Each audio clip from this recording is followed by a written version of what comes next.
other shows we have for you to enjoy at myclassicradio.net.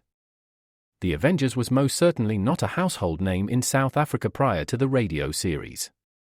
With no national television service until 1976, the mechanism simply was not present in the country to show television programs to mass audiences. While many other countries reveled in the filmed adventures of John Steed and company, South Africa was not equipped to join in the fun. The series took Britain by storm and made a major impression in the American markets, being that greatest of rarities, a British series given a network transmission slot. However, as a filmed series, rather than a videotaped one, The Avengers was able to gain a modicum of exposure in South Africa through film rentals.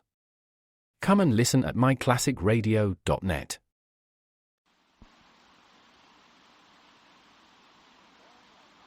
The story of Dr. Kildare. Whatsoever house I enter, there will I go for the benefit of the sick. Whatsoever things I see or hear concerning the life of men, I will keep silence thereon, counting such things to be held as sacred trusts, that I will be loyal to the profession of medicine and just and generous to its members. The story of Dr. Kildare, starring Lou Ayres and Lionel Barrymore. Metro-Goldwyn-Mayer brought you those famous motion pictures. Now this exciting, heartwarming series is heard on radio. In just a moment, the story of Dr. Kildare. But first, your announcer.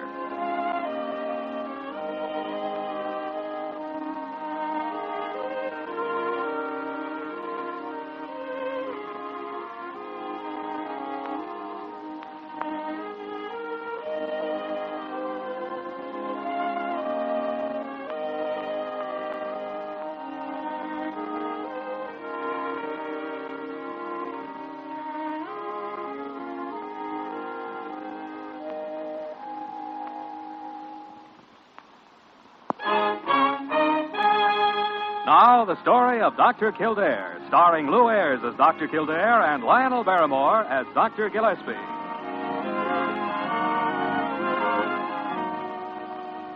Blair General Hospital, one of the great citadels of American medicine. A clump of gray-white buildings planted deep in the heart of New York. The nerve center of medical progress, where great minds and skilled hands wage man's everlasting battle against death and disease. Blair General Hospital, where life begins, where life ends, where life goes on. Hello? Kildare speaking. Oh, Dr. Kildare, thank heaven. I hoped you'd still be in the laboratory. Who's this? Nurse Hallett, in post-operative on the 4th floor. Doctor, I know you're not on duty tonight. What's the trouble, Miss Hallett? I'm not quite sure, but could you possibly come up here at once? Why, yes, of course. I'll be there right away.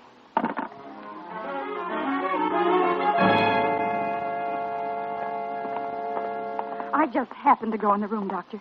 You see, the patient isn't on my assignment, and I didn't know what to do about it. Is there a doctor on call for this floor tonight? Well, Dr. Pierce, but he's in surgery with an emergency case, and of course I didn't want to call Dr. Carew. A patient with a preoperative cardiac history should have had a special intern. Well, there was one assigned.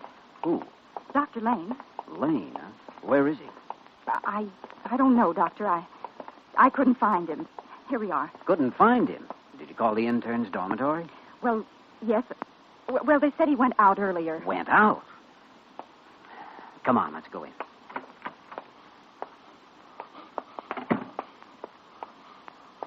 Yes.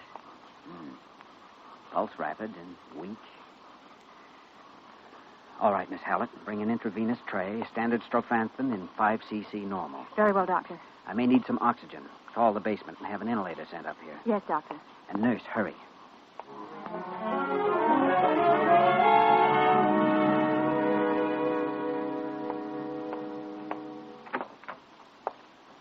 Oh, Kildare. Hello, Dr. Gillespie. Come in now. I want to talk to you. Sure. Well, Dr. Kildare, how's the patient? Patient? Yes, the patient. I assume the term is familiar to you. Oh, yes. Which one? Which one? The one you just spent 2 hours with. Oh, well, that was only a case of delayed post-operative shock. It's out of danger now. What about that intern? Lane. Shown up yet? Apparently those stooges of yours report even at night. I didn't make any report on Lane. Why not? Because if I reported him, he'd be kicked out of the hospital by 9 o'clock tomorrow morning. Oh, what a pity. And for only letting a patient almost die. The injustice of it. But the patient didn't die, Dr. Gillespie. Yeah. I've watched young Lane around here for the last year. Now, he's a hard worker, serious and conscientious. He's the best diagnostician on the whole intern staff. Well, now, maybe he's out diagnosing something tonight. The 4th race tomorrow, for example. He may have had a good reason for leaving. I don't know. But I'm not going to toss him to the wolves without finding out. Jimmy, you're a resident doctor here now, and you've no business going around covering up for other interns. Maybe not. But I'm still going to wait until I... Ah, drat that. Gillespie speaking. Kildare? Yes, he's right here. Just a minute. It's Carew. He wants to talk to you. Our esteemed superintendent must have had his own stooges working tonight. Yeah. Kildare speaking. But just a second, Dr. Carew. I don't know of any dereliction of duty. As far as I can tell, Dr. Lane simply misunderstood his instructions. And since there was no harm done, I suggest we drop the matter. I can't see any reason for an investigation. Yes, of course I have complete confidence in Dr. Lane. In fact, if you will assign him to me for the next few weeks, I'll take full personal responsibility for his behavior. Kildare? Fine. Thanks, Dr. Carew. Good night.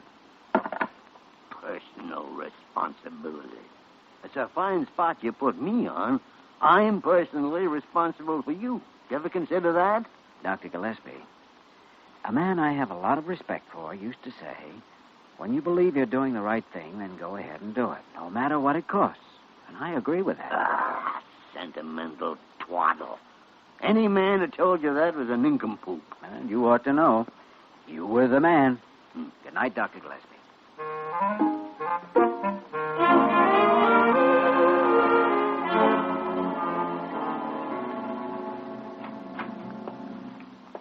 Good evening, Lane. Huh? Dr. Kildare, Might as well come on in. It's your room. Well, sure. Well, this is quite a surprise. I imagine. Been on an emergency call? No, personal business. Oh, you mean the medical kit? I just happened to take it along. I see. Was this personal business pretty important? Well, so-so. Care to tell me what it was? No. I'd rather not. Lane, I suppose you're wondering why I've been waiting here for you.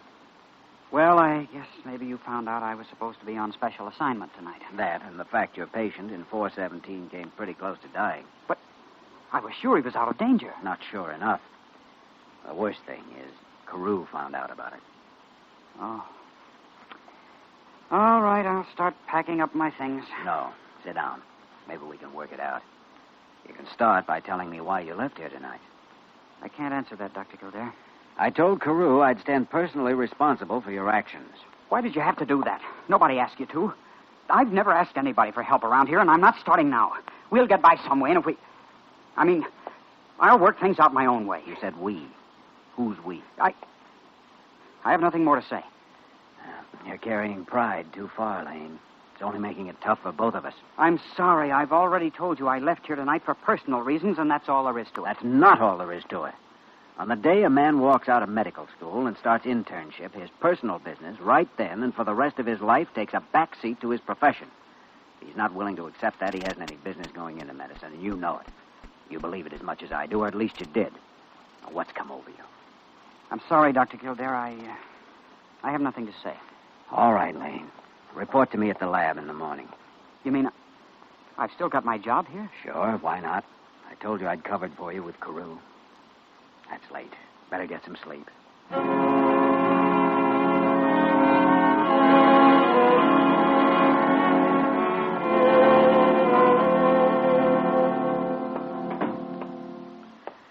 understand you want to see me, Dr. Gillespie. What's up? What's up? What?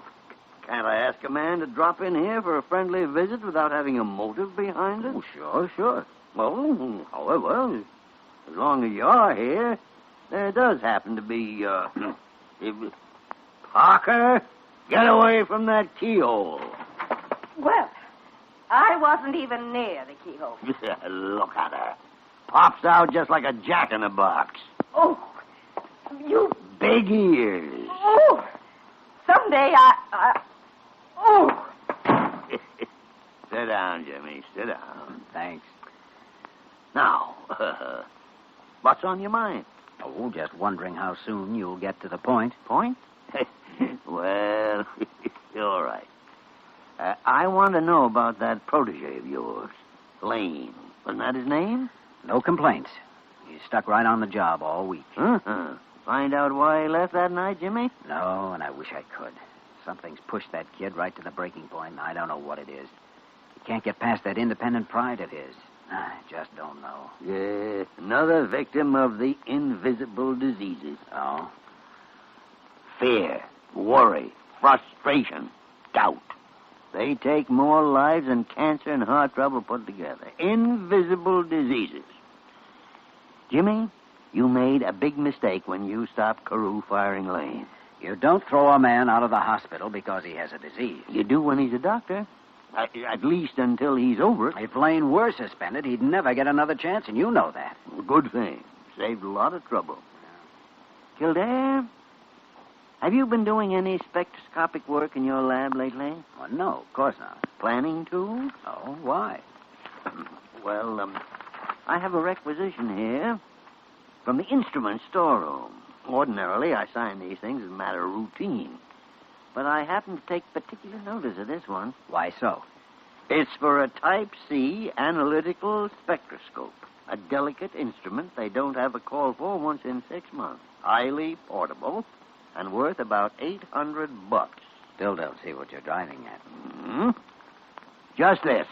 It says here the spectroscope was put on permanent charge to Kildare's laboratory. What? And picked up by... Oh, yeah, here it is. By Dr. Lane. But Dr. Gillespie... About all that's left for him to do next is to dynamite the building. All right. I'll sign that requisition myself. Right to the bitter end, huh? Never say die. There you are.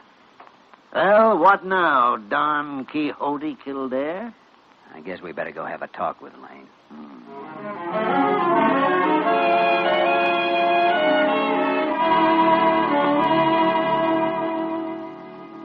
Well, his clothes are still here in the closet, Dr. Gillespie. Books there on the desk. He hasn't skipped out, apparently. Probably trying to sell that spectroscope somewhere. Cashing in on the loot, I think it's called. We don't know that's why he took it. Money. Every time an intern gets himself in trouble around here, the reason for it's always money. You mean the lack of it, with the salary an intern gets? The lack of it, love of it, too much of it, it's still money. Makes big men out of little ones and little men out of big ones. Crazy fool. Eh? He's in a state of mind for it, too. Hello, Sally. Get me Wayman down in the garage, and hurry. Kildare, if it isn't asking too much, just what is all this about? Vehicle department. Joe Wayman talking. Joe, this is Kildare. Got anybody to leave on call down there? Yeah, a couple of boys, Doc. What's cooking? Emergency. Warm up an ambulance and wait for me and be right down. Gotcha, boys. I'll have it on the ramp. What's going on? Here, look. Life insurance policy for $5,000 on Robert Lane. Yes, taken out only 3 weeks ago. Name's Margaret Evans as beneficiary. Address down on the east side. Well, what about it? If you're right about money being the cause of his trouble, that policy pays double indemnity for accidental death.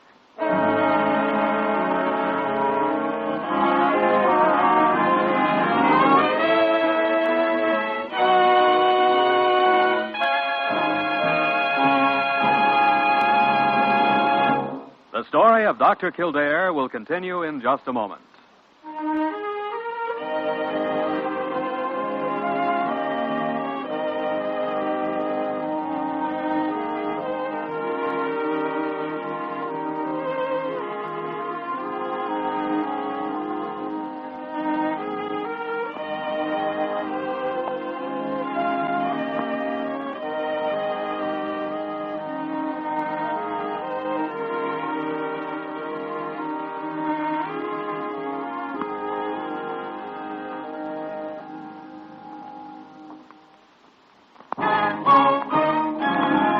Now we continue with the story of Dr. Kildare, starring Lou Ayres as Dr. Kildare and Lionel Barrymore as Dr. Gillespie.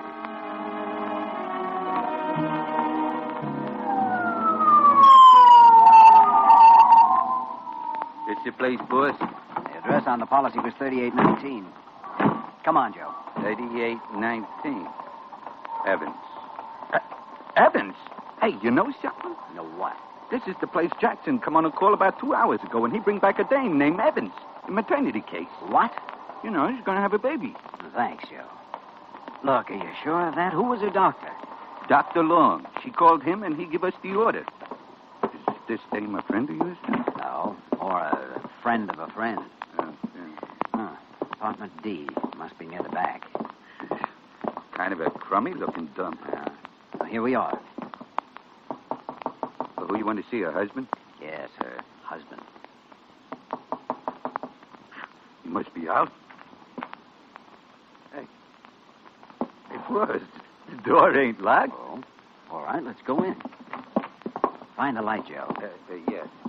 I got it. Yeah. Nobody home. Not much of anything else, either. Pretty barren room. Yeah. She said it. I bet there's not even mice. Oh, a notebook here on the table. Notebook? Let's see it, Joe. Funny. What's funny? There's about a dozen names and addresses with symptoms, diagnoses, and treatment listed under each name. I don't quite see how this ties in unless... Doc, let me ask you one thing. Do you know what we're looking for? I thought I did, but... Well, come on, let's start working down the list. We may be too late already. Okay. You know, boss, that photograph back there on the dresser looks a little like Dr. Lane. It ought to. That's who it is. Of course, it ain't him, but... Hey, it is. It is? Sure. It's Lane. Come on, Joe. Let's go.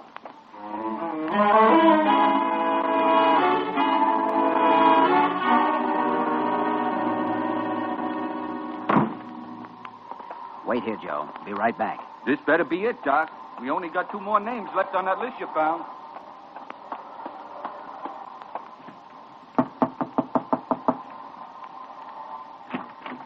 Yes? Good evening. You're Mrs. Riccardi? Why, yes. I'm looking for a man named... There. I'm here. Come on in. Hello, Lane. Good evening, Doctor. Fancy meeting you here. Quite a coincidence. You're treating a patient here? Yeah. The little girl asleep there on the bed. Oh, yes. I think this one was listed as arrested tuberculosis. You seem to have found out a lot of things. I was just leaving, unless you'd like to check my diagnosis. No, I'm sure it's all right. Let's go. Same treatment, Mrs. Riccardi. Keep her quiet and keep her on that diet. Yes, Doctor. You're coming next week, Dr. Lane? Well, yes. Or somebody will. Good night.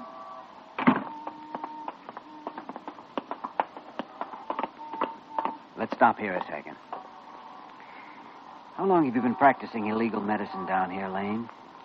About a month. How did you find out about it, anyway? I didn't. I came down here because I found an insurance policy you took out 3 weeks ago. Oh. Well, that was only meant for a last resort. You were badly in need of money, is that it? Yes. And that's why you finally took the spectroscope, I suppose? You don't miss any bets, do you? Did you sell it? Pawned it. $300. All right. Let's go pick it up before we go back to the hospital. I don't have the money. I do. Come on.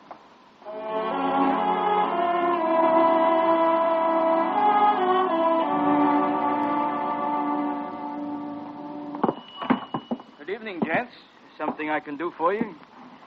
Yes, I have a pawn ticket here. I want to pay the loan and pick up the article. Oh, yeah, fine. What is the article? An analytic spectroscope. Oh, yeah, an analytic... sorry, Mac. About what? This here spectroscope, I ain't got it. Well, this ticket represents a claim on it. Why haven't you got it? Boss, you want I should tap him one with your wrench? Easy, No, wait a minute, Mac. Don't start no rough stuff. It ain't my fault. Go argue with the police. The police? Sure. Some inspector from the precinct house phoned trying to locate it. When I said I had it, he sent over a stenographer to pay the loan and pick it up. What could I do? Well, that does it. Come on, Joe.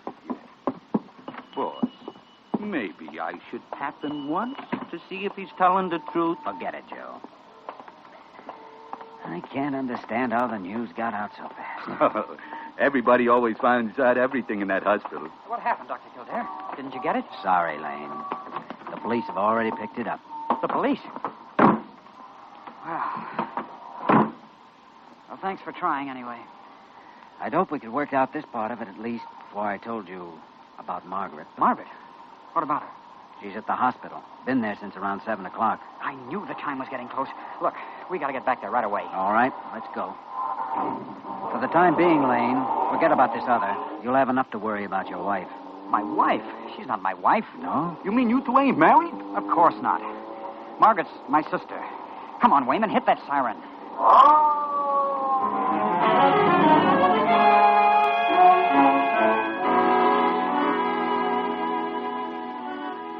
So, as I say, Dr. Kildare, 3 months ago, Margaret's husband left her. She came here in New York. She didn't have any other place to go. See, we've been on our own ever since we were kids, and I've always looked out for her. Calling Dr. Everett. Why didn't you tell someone about it? We could have worked out some solution right here in the hospital. I've always handled my own problems in my own way. In this case, it wasn't a very good way. I was wrong. But things were pushing so fast that... Well, anyway, it's done. All I hope now is that Margaret gets along okay. She's been in that delivery room nearly an hour now, boss. You think something ought to be done? Such as what? Well, I don't know. Something. Well, I'll swan. Now, this isn't the first baby I ever heard of that had 3 godfathers waiting for him to arrive. Hello, Parker. How's it going in there? Oh, any minute now, Dr. Kildare. And Joe Wayman, you'd better get down to that garage where you belong. You know what'll happen if Dr. Gillespie catches you up here. Him. I'm getting tired of him yelling like that. The next time he barks at me, I'm going to throw him a can of Strongheart. He can't talk to me like a dog. Why, the next time he tries that, Wayman! I'm going to... Get down to the garage where you belong. Yes, go on. Yes, sir, Dr. Gillespie. Yes, sir, right away. And Biggie is Parker? Look at you, twittering around like an expectant father. Well, I am not. How do you know you're not? You ever been a father? Well, of course not. Go on now, go on. Get back in there and go to work. Scat. Oh, horrible man. Well, now that I've properly littered the field with bodies, how's your sister coming along, Lane? Well, fine, I guess. Parker said any minute now. Good. Then everything seems to have worked out all right. Well, I wouldn't quite say that. At least not as far as I'm concerned, Dr. Gillespie. What's that? Well, now, Kildare, I thought you'd assumed responsibility for this boy, and we're going to get everything straightened out for him. Well, one thing got out of hand, Dr. Gillespie. The police have that spectroscope. Spectroscope? You don't mean the one that's standing on the desk down there in your laboratory? What? I saw it myself less than half an hour ago. Oh, I thought the police got into that pretty fast. Dr. Gillespie, were you the inspector who had it picked up from the pawn shop? I don't know what you're talking about. And, Lane, you owe me $300, payable 1 year from the day you graduate. Dr. Gillespie. Kildare, Thanks. Well, gentlemen, in case anybody's interested, it's a boy. Oh, thank heaven. Thank heaven. Boy, eh? Parker, did Dr. Long say so, or is that your own idea? Oh, pooh to you, Dr. Gillespie. At times like this, you can just take a back seat for once. You've never been a mother.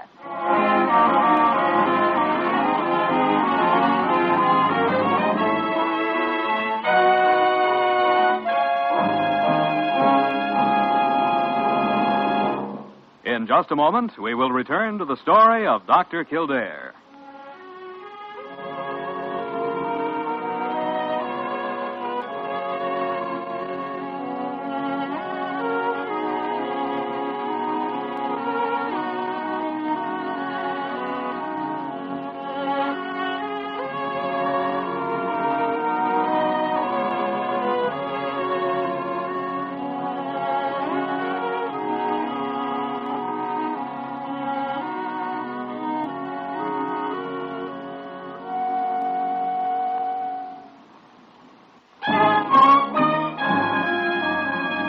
once again, the story of Dr. Kildare, starring Lou Ayres as Dr. Kildare and Lionel Barrymore as Dr. Gillespie. Jimmy, for the world's greatest diagnostician, it was very simple. I put all the facts together, diagnosed a pawn shop, and started phoning. I got the right one on the 7th call. All right, that explains it. You know, you ran up quite a criminal record for yourself. Aiding and abetting an intern in dereliction of his duty, in practicing medicine without a license, and the grand larceny of hospital property. Remarkable. And I suppose you think it was all worth it. Yes, I do think it was worth it. Lane will be all right now. All he needed was to have the pressure off long enough to let him start thinking straight again. Without help, he'd have been no use to anybody. And as it is, he'll walk out of here next year a doctor. A good one. We don't have too many of them. Yes, I know it was worth it. You know, Jimmy, you got one of those invisible diseases yourself. Such as? One called chronic faith in human nature. Sounds serious. It is. No cure for it either, as far as I know. Of course, there's not much pain except when complications set in. Maybe I could try cold showers or a change of diet or something. No, Dr. Kildare. I'm afraid you'll just go on suffering from it as long as you live. Well, in that case, Dr. Gillespie, suppose we don't worry too much about it, because I never felt better in my life.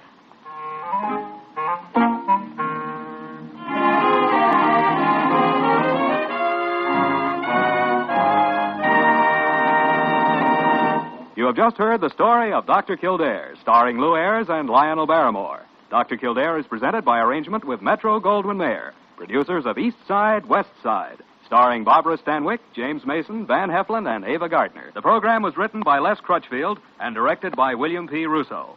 Original music composed and conducted by Walter Schumann.